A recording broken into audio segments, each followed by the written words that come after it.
All right, guys, we have found our guest. In fact, we found guests. We blew it out of the park this time, and we're bringing in more than one guest, starting with, believe it or not, a master in his style in what is considered one of the greatest arts of all time. Yeah. Master Ken of the great art Ameridote has, he was supposed to be here. Yeah, I think he's still here. Oh, hey, man. Wow. That was, oh, wait, I'd stop. Yep, there it is. Am I on this side? A little closer. And I would have stopped a little bit ago. Yeah, nope. You can back it up a touch and stop. Am I on the show? Yeah. We're doing this. Thank you so much for doing this. My pleasure. Is that, do you need a seems like kind of a strange alpha move happening. For those just listening, Master Ken is presently popping bubble wrap, which I assume has something to do with... I have no idea what this has to do with. I was told that this was a good way to relieve stress. Oh. Are you good? Is everything all right with you? Well, it's the holidays, and I'm shipping out a lot of packages, and having to stand in long lines at the postal service. So I tend to bring this everywhere I go. Sure. So, is this a problem for the audio? It will eventually be, but just real quick follow up on that. Do you wear your gi and bring bubble tape when you go run errands? Yeah, well, it fits well and it's warm. Sure. Otherwise, how are people going to know that you're? Sure. That's on me. Yeah, that's great. Well, listen, we can just get to the questions. We really appreciate you doing this. You're actually the first person from. You have so much bubble wrap. You're the first person. I can ship you some. No, that's just, then you have to go to the post office again. And then I feel like this is just a circular, stressful situation. I would love some. I would love some if you guys send. Drew, you're in fucking Canada, man. Don't have him send you. He's stressed. Well, I'm not going to ship international. I'll ship it to you. I don't have that kind of money. That's okay. I'll cover it. We're used to it up here. Okay. All right. Look, just let me just open up just so people aren't confused.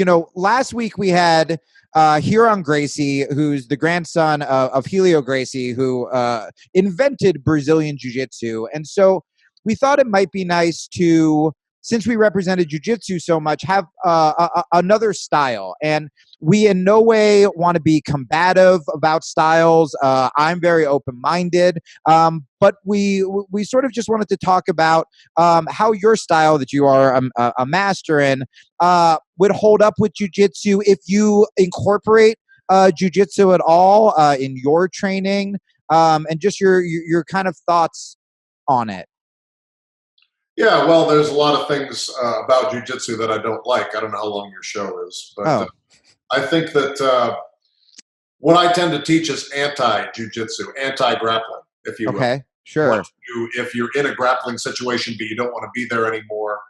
I'm interested in the fact that wrist locks have become very popular recently. That seems like a newer thing for you guys. It's like a trend. Yeah, people love them.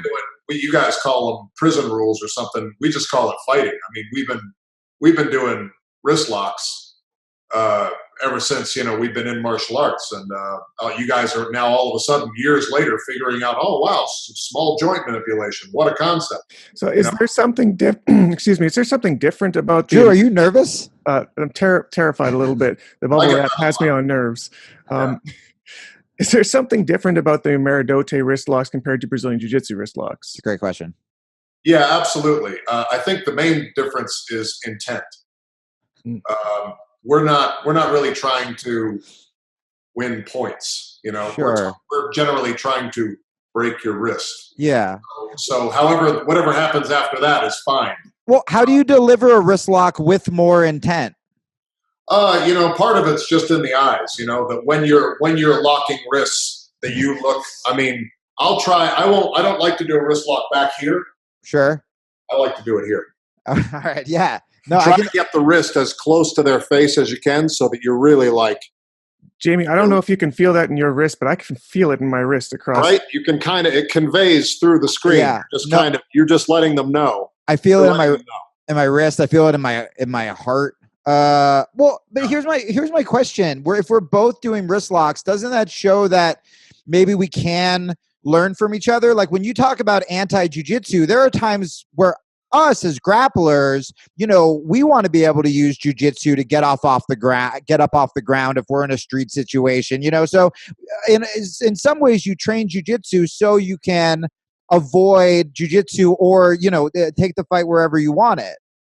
I mean, for me, it's an issue of convenience and situation. Sometimes you're out looking for a restaurant and you find a 5-star, Italian restaurant.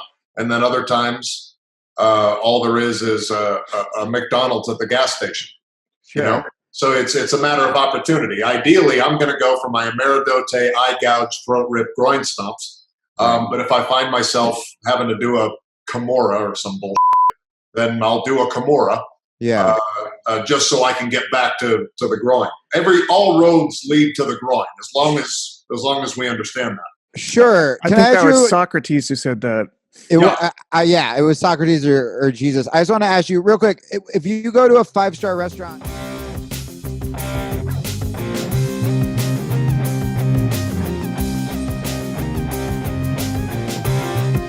Buy my new book, The Dow of Master Ken, available now on Amazon.com. Autographed copies available at EnterTheDojoShow.com. Grease off the groin. Buy my book.